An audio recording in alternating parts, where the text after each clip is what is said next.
আমি মোহাম্মদ আজিজুল ইসলাম। আমি কিছু বাস্তব কথা নিয়ে আসছি আপনাদের সামনে। ভালো লাগলে বন্ধু হিসাবে পাশে থাকবেন, এটাই আশা করি। আমিও আপনাদের সামনে বন্ধু হিসাবে পাশে থাকব। আমার জন্য দোয়া করবেন যাতে বন্ধু হিসাবে পাশে থাকতে পারি। কথাটা বলতে চেয়েছি যে মিথ্যাবাদীর সাথে চলতে চলতে কেউ মিথ্যা কথা শিখবেন না। মিথ্যাবাদীর সাথে থাকতে থাকতে কেউ মিথ্যার আশ্রয় নেবেন না। কারণ আমি যার সাথে চলি সে আমাকে কাইকে কাইকে মিথ্যা কথা বলে এবং মিথ্যা কথা বলে আমাকে সান্ত্বনা দেয়। আসলে তার ভিতরে কোনো সত্য কথা আসে না। যদি সত্য কথা আসতো তাহলে আমাকে ফাঁকি দিত না। সেক্ষেত্রে আমি তাকে বন্ধু হিসাবে ভালোবেসেছিলাম আর বন্ধু হিসাবে পাশে থাকতে চেয়েছিলাম।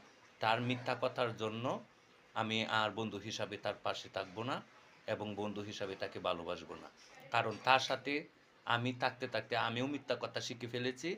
তাই আমি নিজেকে নিজে ছোট মনে করব না।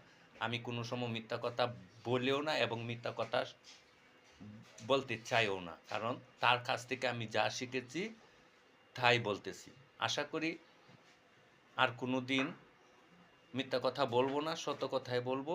আপনারা আমার জন্য দোয়া করবেন যাতে মিথ্যাবাদীর সাথে থাকতে থাকতে যে মিথ্যা কথাটা শিখে ফেলেছি যাতে সেটা আমি মন থেকে ভুলে যাই।